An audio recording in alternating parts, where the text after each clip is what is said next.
What's the deal? What's the deal? Greasy gang, greasy gang. And I know I ain't came on here. Supposed to drop the video a few days ago. Man, this weather out here been crazy. I know it's been a little delay. As you all know, I got a CDL school and I haven't even opened my school up. School actually been out, and I appreciate the patience, man. One of the main questions I was getting was, how do you start your own school bus company? So if you asking that question, I think you already kind of know the answer to it, because you already probably got the entrepreneur mindset. First things first is get you a name. Start your LLC, structure your foundation, your EIN number, all the stuff that you normally do if you was opening up the smallest business in the world. Another question I was getting basically was, how much do a school bus cost? School bus costs different prices. You can get a school bus for cheap as, I done seen school buses going for $1,500. I done seen school buses going for close to $90,000. It's really whatever you want and whatever your district require you to have. Another question I was getting was, how much insurance? That's something that you got to do your research on. I can give y'all my numbers. That doesn't mean you'll get the same numbers. I pay close to $666 a month per bus. Numbers are very good for the money that you will make. I'm hearing people with trucking companies who's paying triple the times that amount. In my area, the average school bus contract is paying, I have seen the cheapest of $350 a day. I'd have seen the highest, that's $550 to $600 a day. That's not including field trips. That's just daily routes. That's if I pick the kids up in the morning and I take the kids in the afternoon, depending on the length of the route. Another question I was getting basically was, how do you get contracts? I want to tell all my people something. When it comes to getting contracts for anything that you're doing, it is not as complicated as people make it seem. I'm gonna be completely honest with y'all. I'm not the person that's gonna make things seem harder than what it really is. Yes, it's not easy to get contracts, but it's easy to start the process of trying to get a contract. To get a contract and successfully land a contract all depends on how you come at the person that you're trying to get a contract with. And that's just simple. That's like, how do you know if this barber is better than this barber? How do you know that you're going to deal with this certain barber? Well, the customer service, the type of equipment, the experience. That's why I tell you guys, if you guys want to start a school bus company, first thing I'll do, if I were you, I'll get my CDL license and become a school bus driver. It is a huge shortage of school bus drivers. It does not pay a lot of money because you do not work a lot of hours. If you got something to do in the middle that can offset the small pay, that'll be perfect. But become a bus driver. Learn the ins and outs as far as the driver position. Get in there early.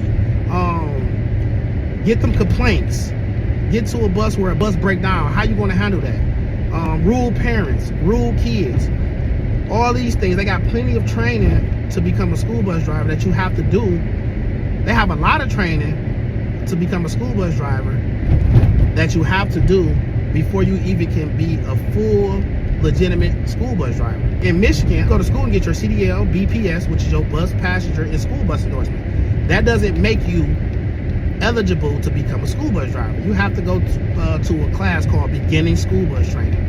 And it's a very, very, very, very important class to go to. It teaches you the basic of becoming a school bus driver. And that's something that you guys will really, really, really need. If you're not in the state of Michigan, I really suggest that you find a way to look for one of those classes called Beginning School Bus Training.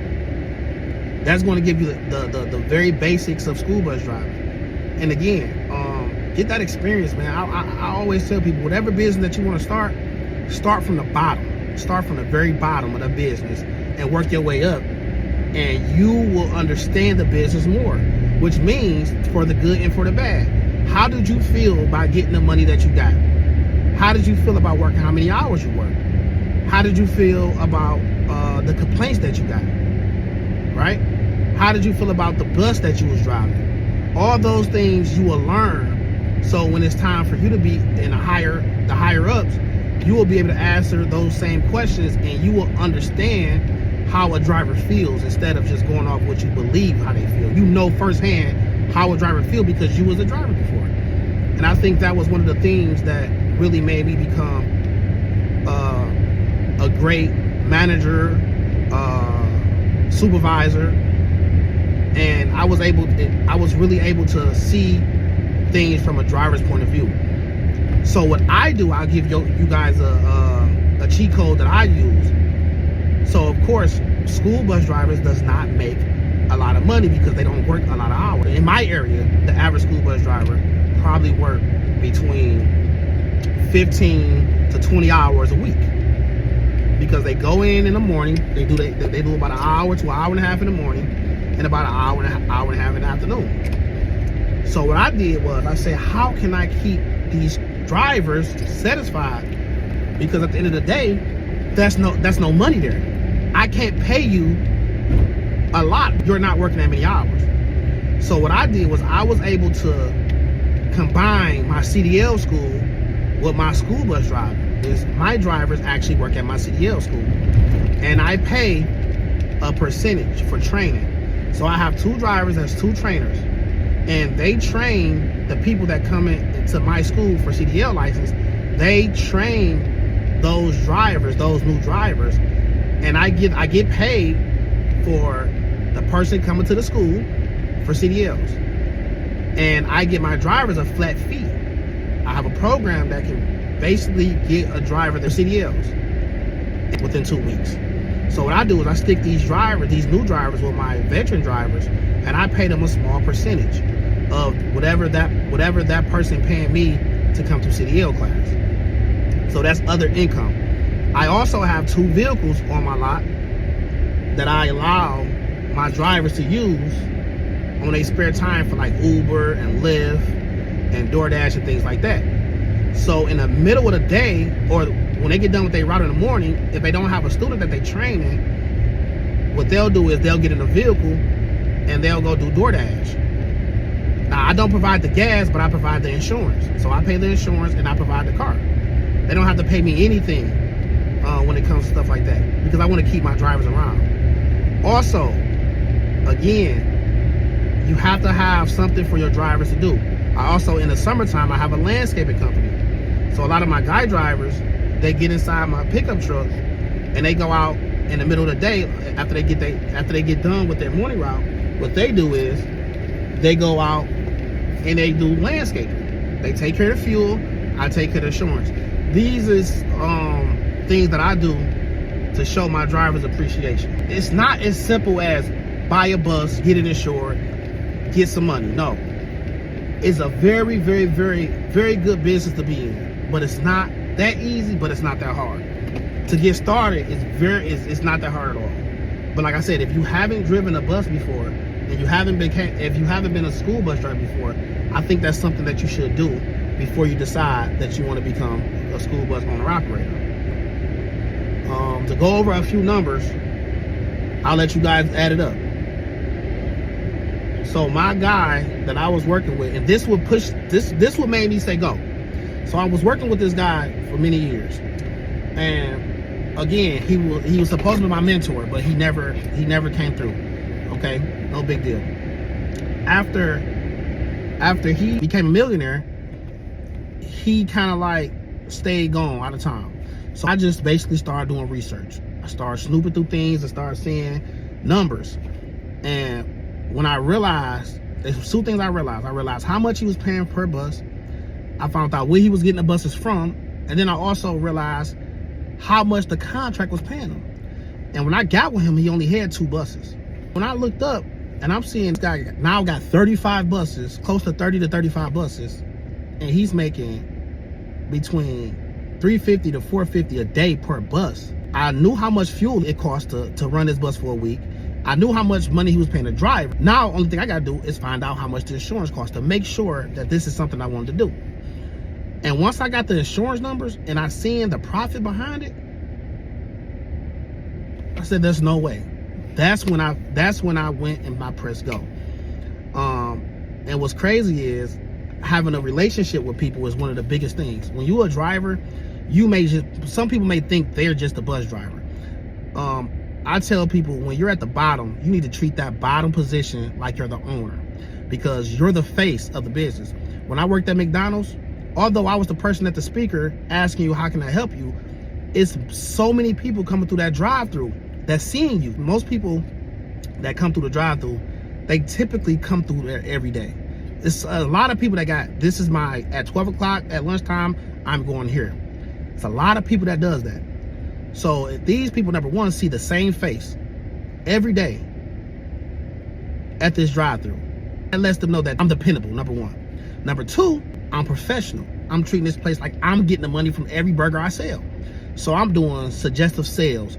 I got a good positive energy. I'm saying, yes, ma'am, no, ma'am. How can I help you? Is there anything I can do for you when it comes to complaints? I'm doing all these things as if I'm the owner. You never know who might come through that drive-through and say, hey, man, I like your energy.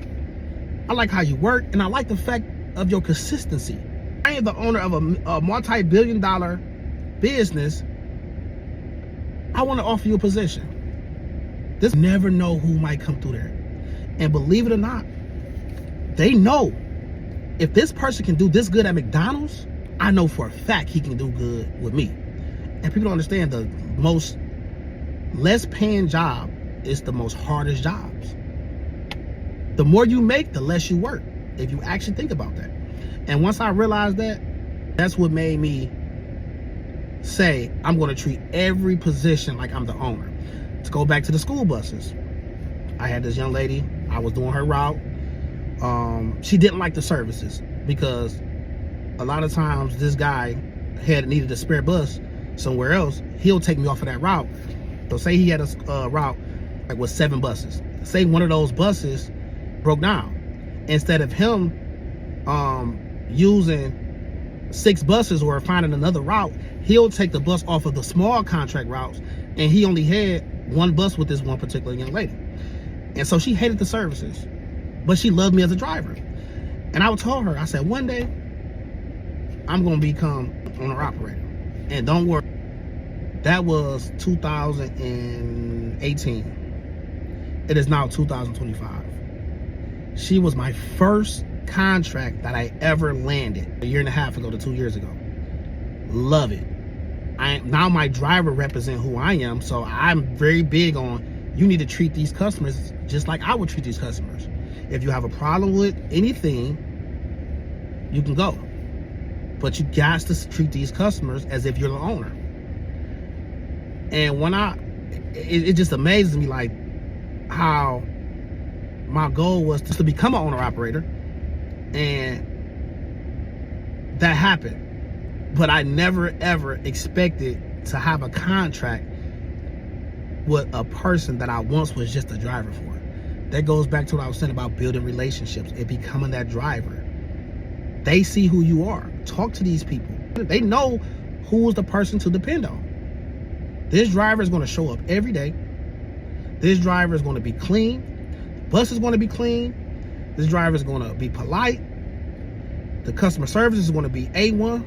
I need this person as my private school bus company to transport my kids back and forth to school. The question is, how do you get contracts? Just like that. It's just that simple. You can go to a school. I done got a temporary contract with a school because I knocked on the door. I told them, hey, I'm a new company looking for a contract. I have these many buses. I'm fully insured. All my buses been inspected. Do you need school bus services? They already had their own school buses. She said, you know what, Mr. Beaver? No, I don't need school bus services right now, but if I ever need them in the future, I'll call you. So guess what happened? One of their drivers got sick.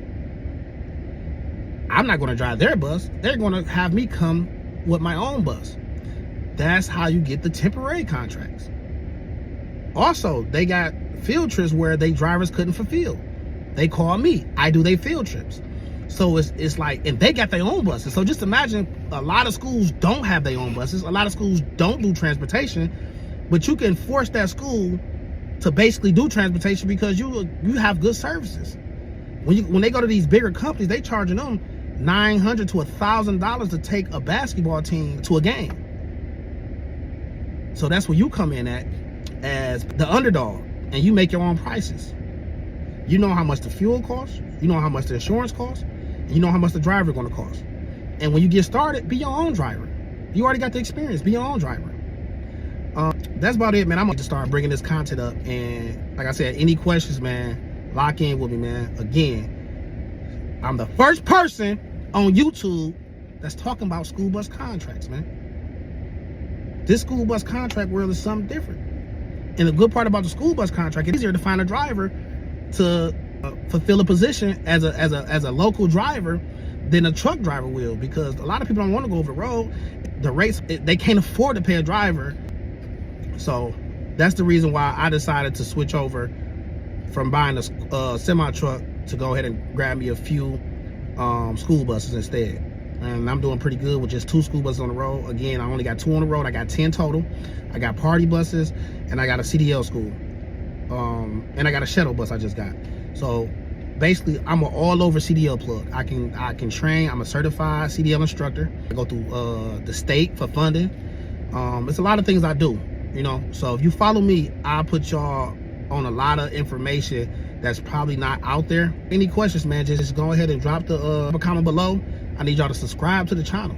I need y'all to like, share. I need y'all to turn me up so I can turn y'all up. You hear me? You hear me? You hear me? You hear me? No, for real though, Greasy Gang, I love y'all, man. Please keep following. Please keep supporting a young black man like me, man. I ain't out here trying to get nobody. I do want to get these likes and these views and my content up, so I need y'all help. If y'all see these videos that's like low budget, look, I'm on an iPhone right now. Imagine when I come up here, y'all will be able to say, I helped that dude get there. And I can help y'all get there too. So let's do it together, man. Greasy Gang, black entrepreneur, young. I love y'all, man. Greasy Gang, holla at me, man. Love y'all.